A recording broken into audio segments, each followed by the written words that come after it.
Hello everyone, Mr. Nash here, Miss Fibber Johnson. and we're going to be talking a little bit more about persuasive techniques.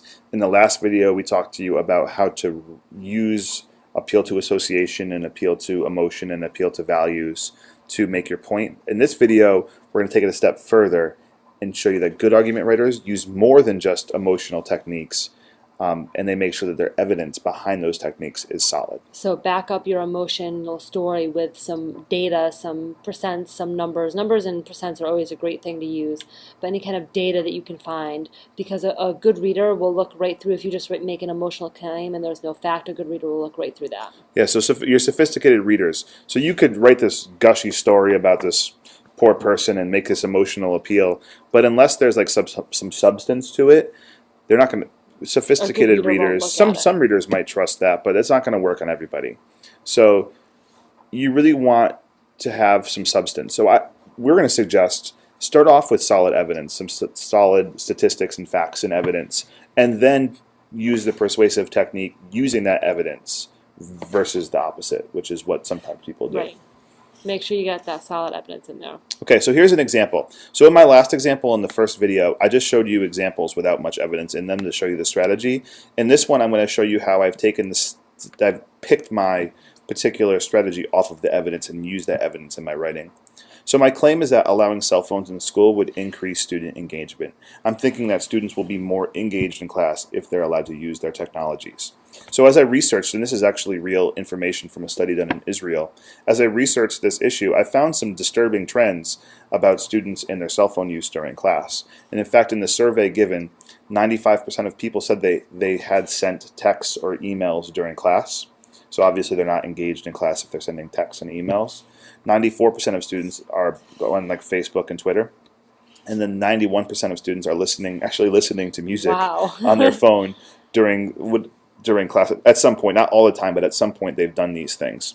So I'm thinking, wow, this is some overwhelming numbers. Like this is almost 100%. That's like that's a crazy. lot of kids, yeah. So I feel like all these people are doing something and the teachers aren't. So the claim I want to use is appeal to association. I want to say, like, you can use these things for good. Like, join the students in their cell phone use, and you're going to increase engagement.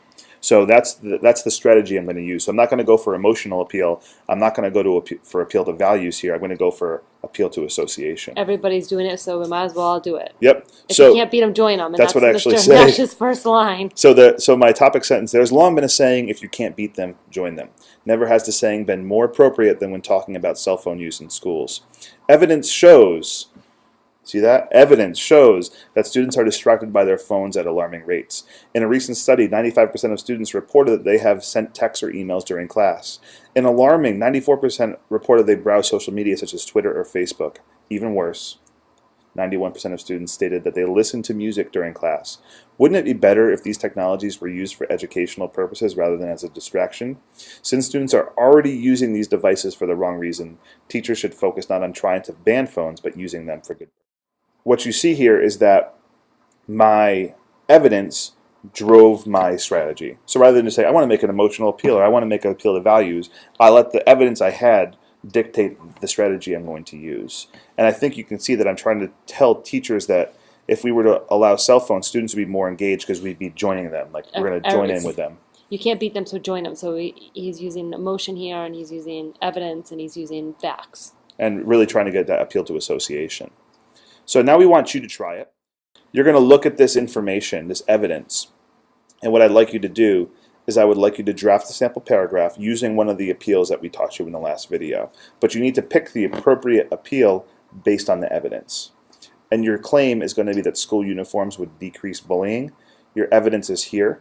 And I think that the evidence is sort of slanted towards the fact that, like, people feel more comfortable in school if they have a uniform and there's less bullying issues. So I think you can probably use any of these, emotion, morals, or association, as your strategy and do a good job of it. But we really want to see that in your paragraph you've tied in this evidence. Great.